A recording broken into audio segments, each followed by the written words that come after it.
তাইয়্যিবার আকাশ যেন নিভে গেল, সূর্য উদিত হতো কিন্তু তার আলোয় প্রভা থাকতো না, বাতাস বইত কিন্তু তাতে শান্তি থাকতো না। এই নগরীর প্রতিটি ইট, প্রতিটি পথঘাট, প্রতিটি প্রাচীর যেন প্রিয় নবীর বিচ্ছেদের শোক বহন করছিল। এই শোকের ভার সবচেয়ে গভীরভাবে অনুভব করেছিলেন তিনি ছিলেন রাসূলুল্লাহ সাল্লাল্লাহু আলাইহি ওয়াসাল্লামের মুয়াজ্জিন হযরত বিলাল রাদিয়াল্লাহু আনহু। প্রিয় নবীর অনুপস্থিতিতে মদিনা তাইয়্যিবায় বসবাস করা তার জন্য হয়ে উঠেছিল অসহনীয়।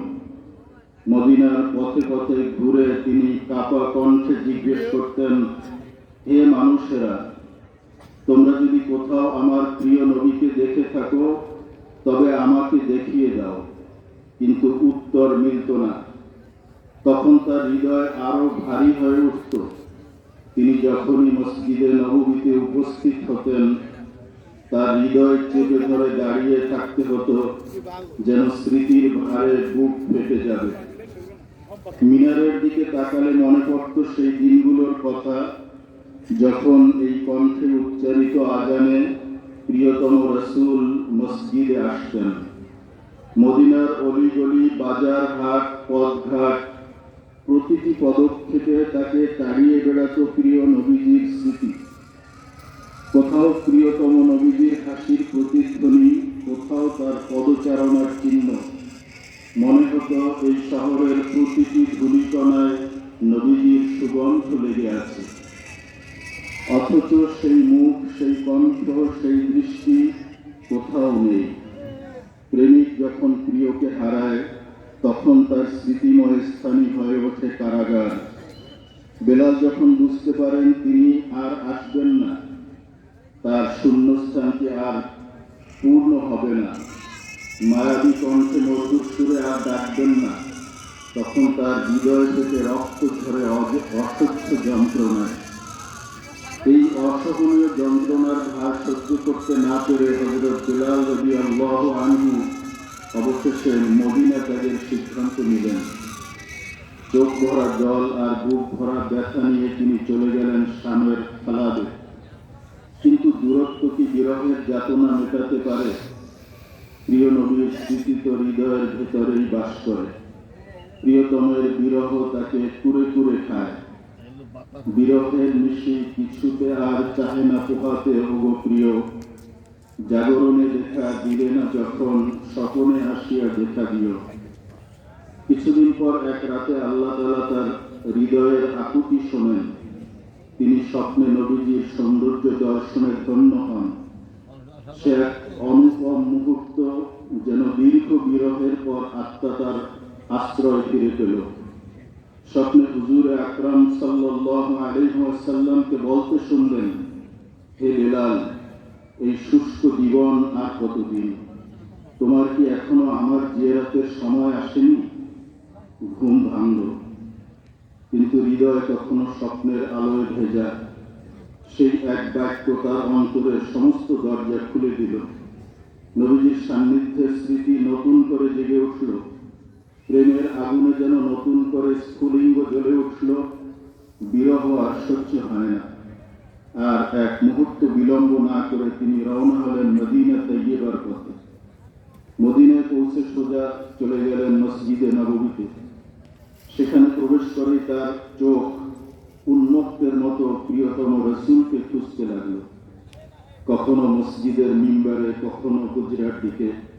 কোথাও তাকে না পেয়ে তিনি রওজা মুবারকের কাছে এসে মাথা রেখে হাউমাউ করে কেঁদে উঠলেন। অশ্রু সজল চোখে সালাম পেশ করলেন, সেই সালাম যার প্রতিটি শব্দে ছিল নিখাদ ভালোবাসা আর বিরহের আটকি। রওজার পাশে দাঁড়িয়ে তার মনে হলো প্রিয় নবী এখনো এখানেই আছেন, নীরব কিন্তু উপস্থিত। কান্নার ফাঁকে আরজি জানালেন, ইয়া রাসূলুল্লাহ, আপনি তো বলেছিলেন এসে দেখা করতে। আপনার খাদেম খালাত থেকে সাক্ষাতের আশায় হাজির হয়েছে।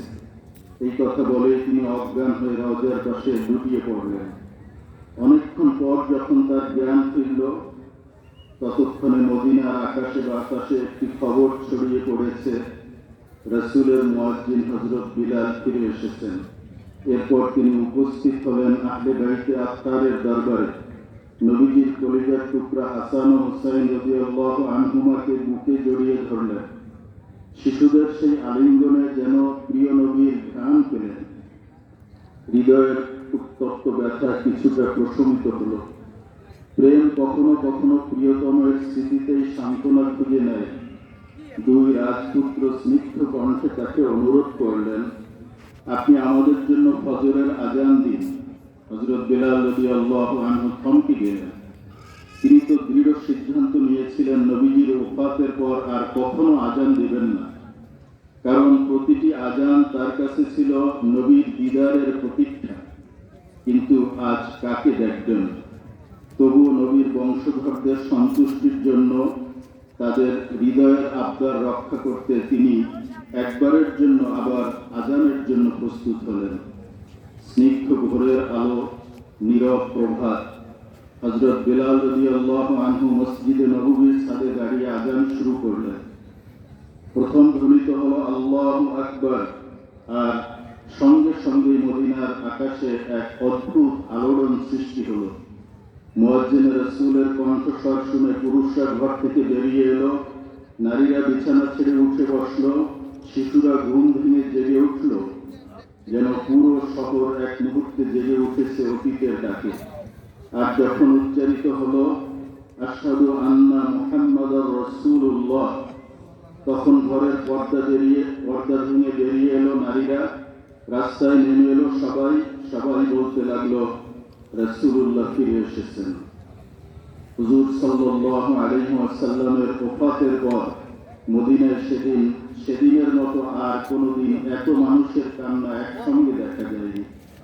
সাহাবায়ে কেরাম রাদিয়াল্লাহু আনহুমের উপর নেমে এলো গভীর শোকের আবেশ। প্রত্যেক চোখের সামনে ভেসে উঠল নবুয়তের যুগের দৃশ্য, যেন রাসূল আবার মসজিদে প্রবেশ করছেন।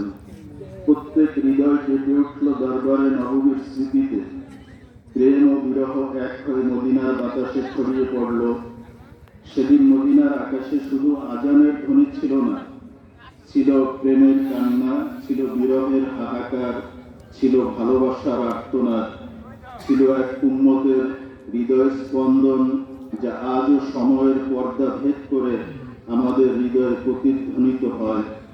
আল্লামা ইকবালের ভাষায়, আজল সে তেরে ইশক কা তারানা বনি, নামাজ উসকে নজারে কা এক বাহানা বনি।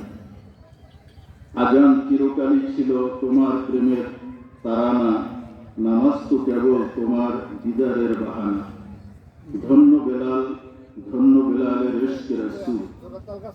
खुदा की रजा चाहते हैं दो आलम, खुदा चाहता है রেজায়ে মুহাম্মদ। দুই জাহানের সবাই চাহে খোদার পরিতোষ, খোদা চাহেন মুহাম্মদের হৃদয়ের সন্তোষ। हर के इश्क़े मुस्तफा सामाने उस, बहर बरदर गोशाए दामाने उस। যার খাজানায় সঞ্চিত রয় ইশকে মুহাম্মদ, আঁচলে তার জলস্থলের সমুদয় সম্পদ। সাল্লাল্লাহু আলাইহি ইয়া রাসূলুল্লাহ। আসসালামু আলাইকুম।